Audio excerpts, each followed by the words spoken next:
¿Todos están viendo mi pantalla? Sí, señora. Estamos viendo tu pantalla. Vale, doctor.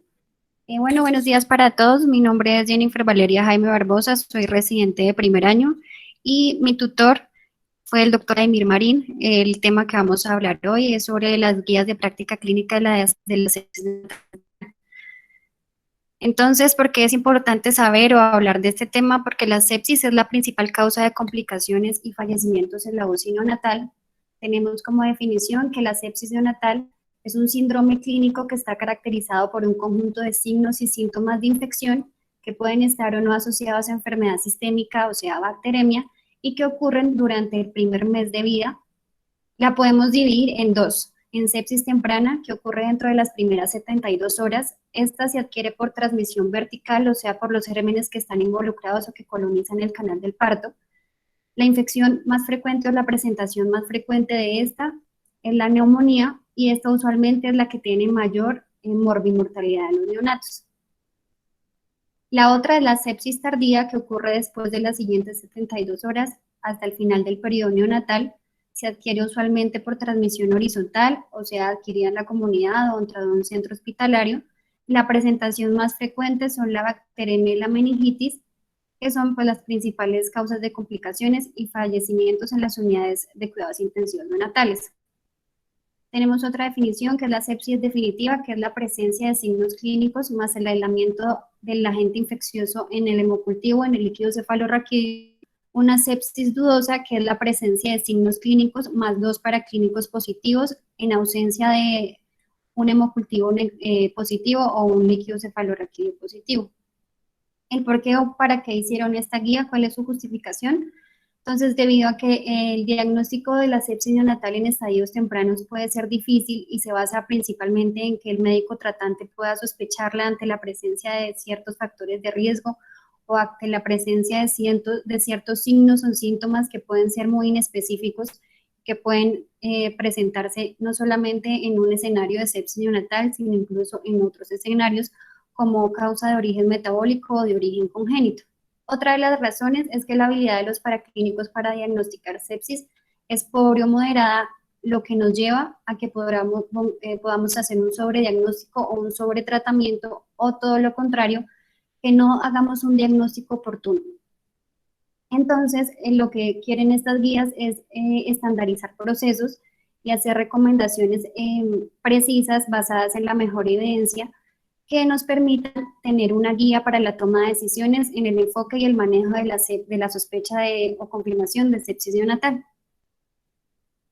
El tipo de la guía es una guía de manejo del recién nacido con sospecha o confirmación de sepsis neonatal temprana, que requiere atención clínica en unidades de recién nacidos de nivel 1, 2 y 3, y el carácter prescriptivo, o sea, quiere decir que recomienda y que no debe interpretarse como una norma obligatoria de cumplimiento.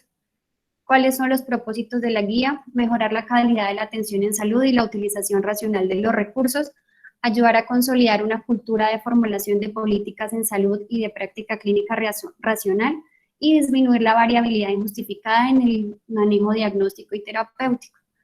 El objetivo es desarrollar una guía de atención integral con parámetros de práctica de atención en salud, desarrollar recomendaciones que sean basadas en la evidencia de la atención integral de recién nacido con sepsis neonatal temprana, la población, pues el manejo de los recién nacidos sépticos o con sospecha de sepsis, ya sean a término o pretérmino, y los usuarios a quien va dirigida es el personal clínico asistencial que brinde los cuidados al recién nacido en todos los centros asistenciales de cualquier nivel de complejidad.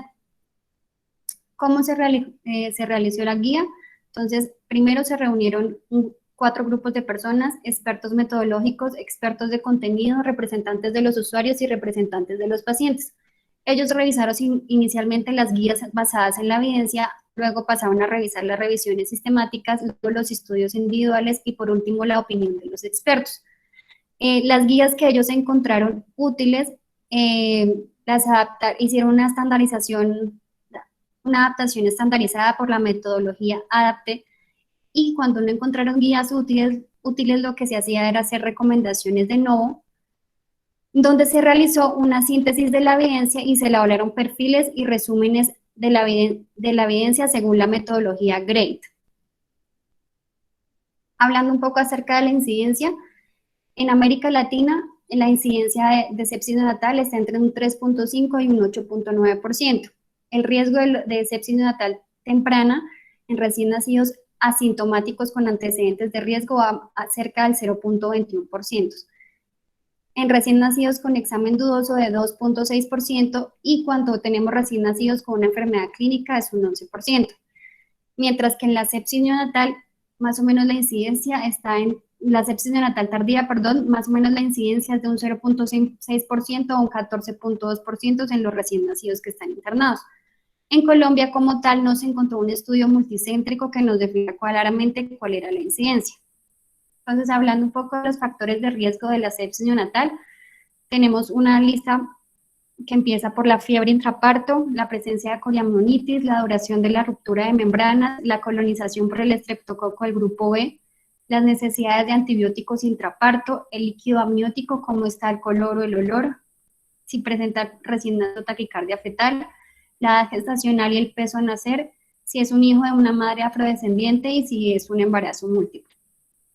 Entonces, el primer tópico de la guía habla acerca de la prevención primaria de la sepsis. La primera pregunta que ellos hicieron fue si en recién nacidos hijos de madre con ruptura de membranas mayor de 18 horas, el uso de tratamiento antibiótico disminuye el riesgo de infección neonatal y mortalidad comparado con aquellos que no recibieron tratamiento antibiótico. Entonces, lo que dice la literatura es que los recién nacidos a término que sean asintomáticos no deberíamos iniciarles antibiótico.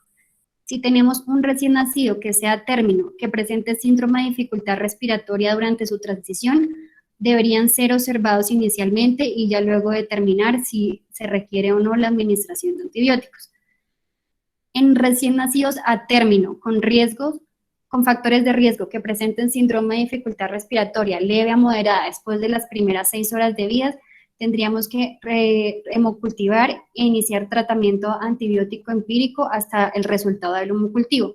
Y en los recién nacidos a término con signos moderados a severos de sepsis neonatal, lo que debemos hacer es iniciar antibiótico empírico hasta el resultado de la sepsis, hasta el resultado de los hemocultivos, y si estos son positivos, hacer la punción lumbar si no se había realizado antes. ¿Cuáles son las recomendaciones que da la guía? Entonces, la guía dice que no hay evidencia de que el uso sistemático de antibióticos en los recién nacidos con estas características modifique la probabilidad de infección y la mortalidad del recién nacido. Ellos hablan de dos grupos, los pacientes que podemos hacer una observación clínica y los pacientes que debemos hemocultivar e iniciar antibiótico profiláctico. Entonces, si tenemos un recién nacido a término con historia de ruptura de membranas de más de 18 horas, como único factor de riesgo y que tengan un examen físico normal, podríamos hacer observación clínica. Lo mismo que si tenemos un recién nacido a término con restricción del crecimiento intrauterino y con ruptura de mayor de 18 horas, pero sin un factor de riesgo y con un examen físico normal. ¿En cuáles casos deberíamos hemocultivar e iniciar antibiótico profiláctico? En los casos que tengamos un recién nacido a término, que tenga historia de ruptura mayor de 18 horas, que tenga factores de riesgo asociados y que tenga además un examen físico alterado. O en recién nacidos menores de 37 semanas que tengan una ruptura de membranas mayor de 18 horas. Y también en recién nacidos menores de 37 semanas que tengan restricción del crecimiento intrauterino más una ruptura de membranas mayor de 18 horas.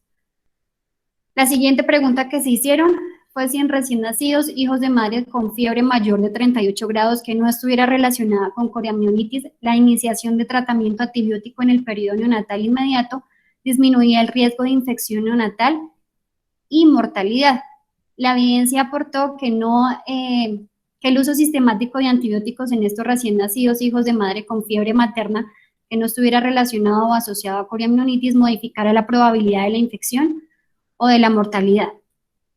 Las recomendaciones que da la guía es que si tenemos un recién nacido a término, hijo de una madre con fiebre que no sea asociada a otros signos de coriamnionitis y tenemos un recién nacido con un examen físico normal, podemos hacer observación clínica mínimo por 12 horas. Si tenemos un recién nacido prematuro, hijo de madre con fiebre no asociada a coriamnionitis, debemos hemocultivar e iniciar tratamiento antibiótico profiláctico. La siguiente pregunta: en recién nacidos, hijos de madres que presentan coriamnionitis definida con solamente con 3 criterios que ellos dieron, que ya se los voy a mencionar. El inicio de tratamiento antibiótico en el periodo neonatal inmediato disminuye el riesgo de infección neonatal y morbilidad. Entonces, ellos dieron estos parámetros para definir coriamnionitis, que eran fiebre mayor de 38 grados, dolor a la palpación abdominal y evidencia paraclínica de respuesta inflamatoria. Se dieron cuenta que el riesgo de infección neonatal es elevado en los recién nacidos de madres que cumplen con todos los criterios de coriamnionitis y que el uso de antibiótico en estos pacientes sí está justificado.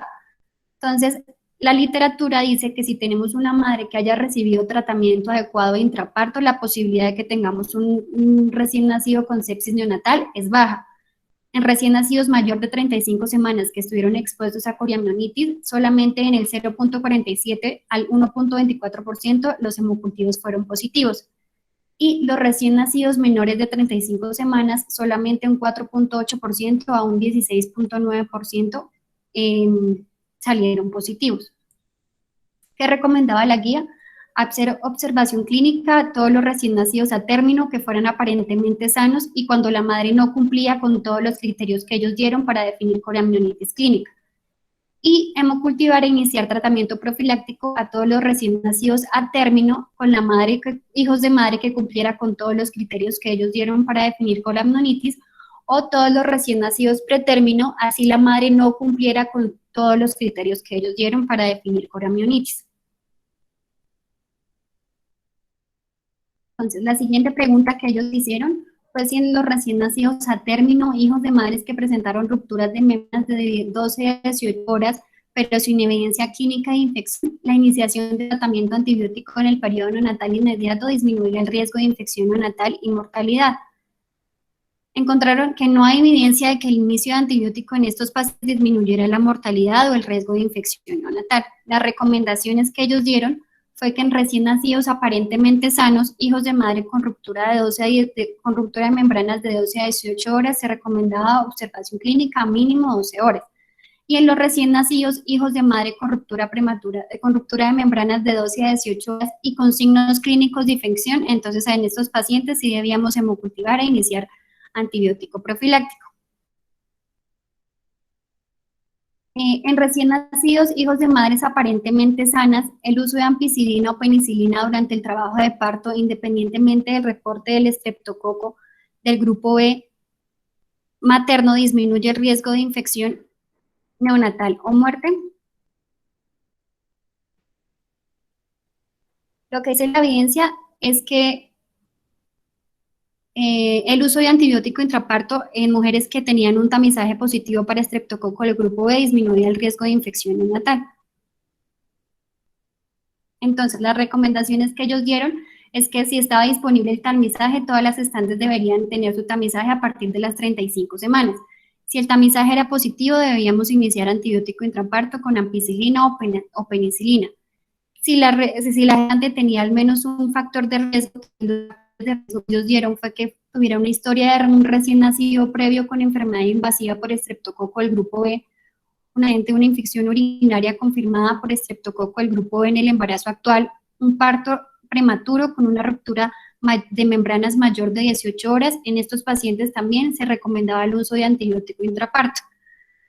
En todas las pacientes que tuvieran un hijo previo con enfermedad neonatal invasiva por estreptococo del grupo B, se debería iniciar antibiótico intraparto independientemente del reporte del tamizaje para estreptococo del grupo B. Y en las gestantes que no tenían acceso al tamizaje, deberían usar antibióticos en aquellas que no se había realizado, que no conocían la información del resultado o que presentaban alguno de los factores de riesgo que les mencioné anteriormente. La siguiente pregunta.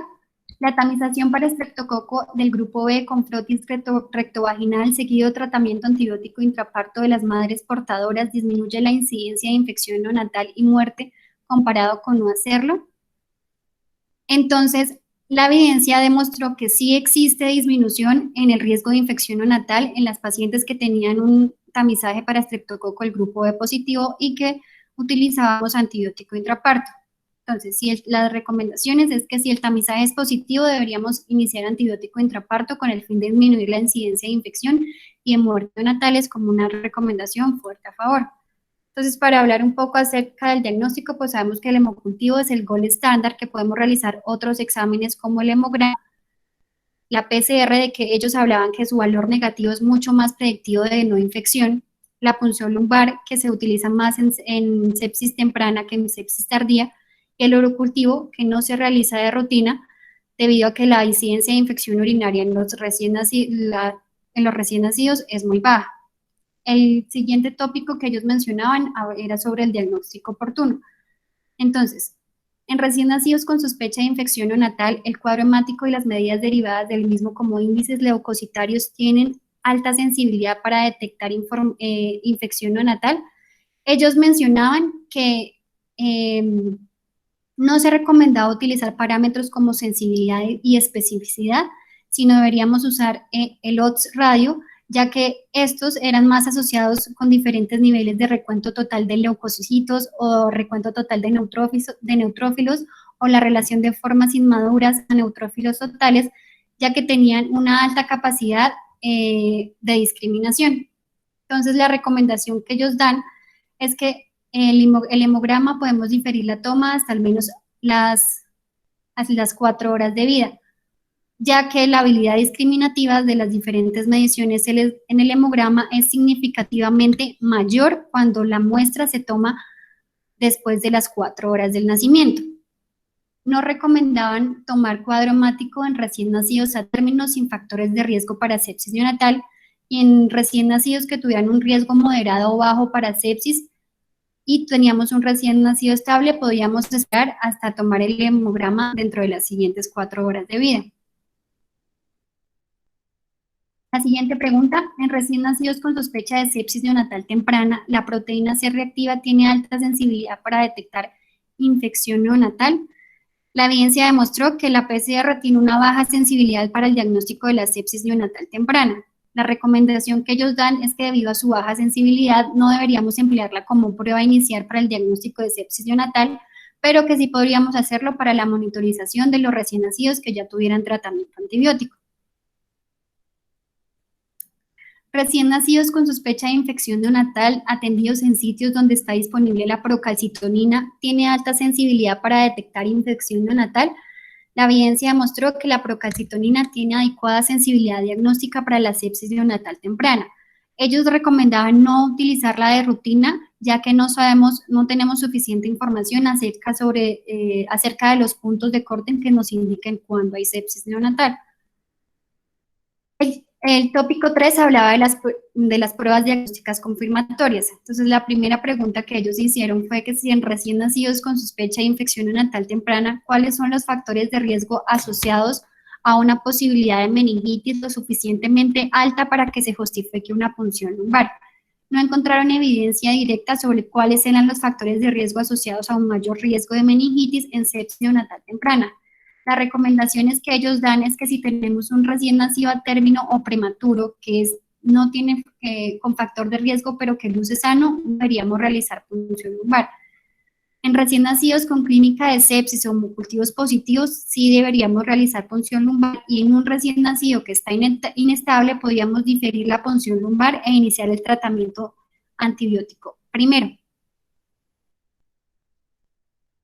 En recién nacidos con sospecha de infección neonatal temprana, ¿cuáles son los factores de riesgo asociados a una probabilidad de neumonía lo suficientemente alta para que se justifique la toma de una radiografía de tórax? Ellos no encontraron evidencia sobre cuáles eran los factores de riesgo directos asociados a un mayor riesgo de neumonía, y la recomendación que dan es que no debemos tomar radiografías a menos de que el niño tenga síntomas respiratorios o que tenga signos de dificultad respiratoria. La toma rutinaria del urocultivo debe formar parte del estudio confirmatorio de sepsis neonatal temprana. Entonces, como les comentaba hace poco, la evidencia mostró que la incidencia de infección urinaria como parte del cuadro de sepsis neonatal temprana es extremadamente baja. Por lo tanto, un resultado negativo del urocultivo no nos ayudaba a confirmar o descartar la sepsis temprana. La recomendación que dan es que no debemos tomar urocultivo de rutina como parte del estudio de recién nacidos con sospecha de sepsis neonatal. El tópico 4 habla sobre el tratamiento para sepsis neonatal. Entonces, en recién nacidos con criterios para iniciar tratamiento para sepsis neonatal temprana, ¿cuáles esquemas antibióticos son adecuados en términos de efectividad y seguridad? La evidencia demostró que el uso del esquema de ampicilina más aminoglucósido como tratamiento de primera línea tenía un perfil de efectividad y seguridad adecuado. Entonces, ellos recomiendan iniciar con primera línea el uso de ampicilina más aminoglucósido, y en pacientes que tuvieran sospecha de meningitis por gram negativos podríamos iniciar con una cefalosporina de tercera generación. Las recomendaciones que dan es que en recién nacidos pretérmino y a término se recomienda como esquema antibiótico inicial el uso de ampicilina y gentamicina, y que debemos pues monitorizar las tasas de fracaso terapéutico y los perfiles de sensibilidad a los antibióticos en los gérmenes identificados en cada institución. En recién nacidos con sospecha de infección neonatal con resultado de hemocultivos negativos, ¿cuál es la duración óptima del tratamiento antibiótico? No hay evidencia directa, pero ellos encontraron que en una guía generada por una entidad de elevada credibilidad, la duración debería ser entre 5 a 7 días. Entonces, las recomendaciones que ellos dieron es que si tenemos un recién nacido con sospecha de infección más hemocultivos negativos con una clínica favorable, podríamos suspender antibióticos entre las 48 y las 72 horas. Si tenemos un recién nacido con sospecha de infección, con hemocultivos negativos, más clínica de infección, más evolución desfavorable, la duración del tratamiento debería ser hasta 5 a 7 días. La siguiente pregunta, en recién nacidos con sospecha de infección neonatal con resultado de hemocultivos positivos, ¿cuál es la duración óptima del tratamiento antibiótico? Tampoco encontraron evidencia directa que apoyara la decisión sobre la duración del tratamiento antibiótico en recién nacidos con sepsis neonatal temprana y con resultados de hemocultivos positivos, pero en la guía NICE propone que la duración debería ser por lo menos de 7 días. Entonces, las recomendaciones que dieron, si tenemos recién nacidos con hemocultivos positivos y clínicas favorables, debemos completar 7 días de tratamiento antibiótico. Si tenemos un recién nacido con pobre respuesta o que tenga un fracaso terapéutico, podríamos iniciar tratamiento de segunda línea o consultar a un experto, por ejemplo, a un infectólogo. Les traía pues una dinámica que es unas preguntas en una aplicación que se llama Kahoot, para que por favor todos ingresen, coloquen este código y ya les voy a mostrar las preguntas.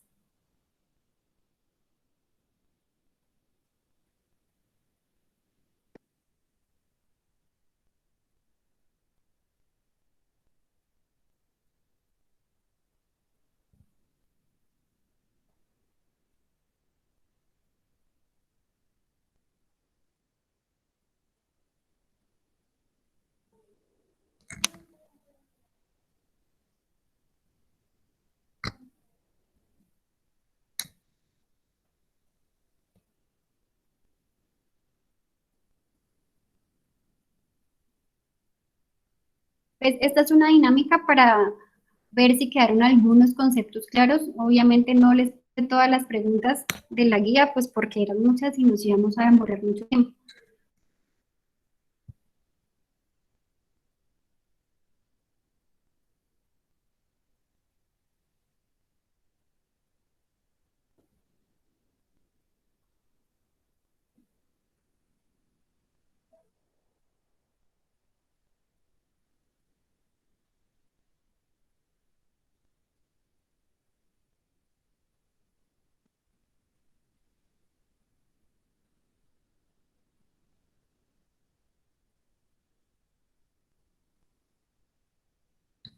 Entonces, listo, pues vamos a iniciar. Entonces, primera pregunta.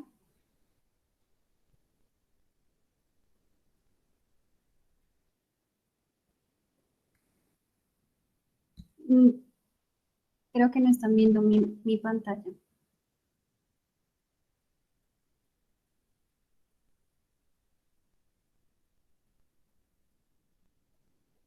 Mm,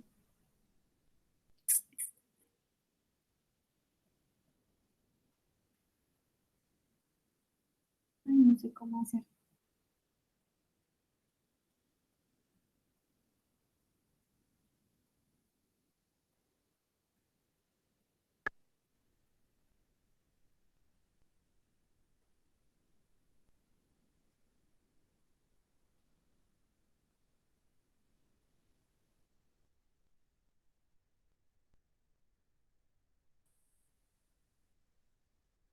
Ahí ya están viendo la pantalla. Sí, pero ya pasó la primera pregunta. Y ya la vuelvo a poner, perdón.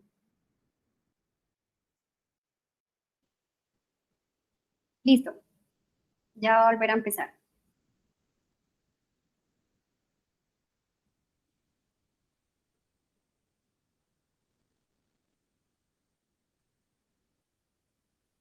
Entonces la pregunta es si en recién nacidos, hijos de madre con ruptura de membranas mayor de 18 horas ¿a qué recién nacidos con hijos de madre con ruptura de membranas mayor de 18 horas debo iniciar tratamiento antibiótico?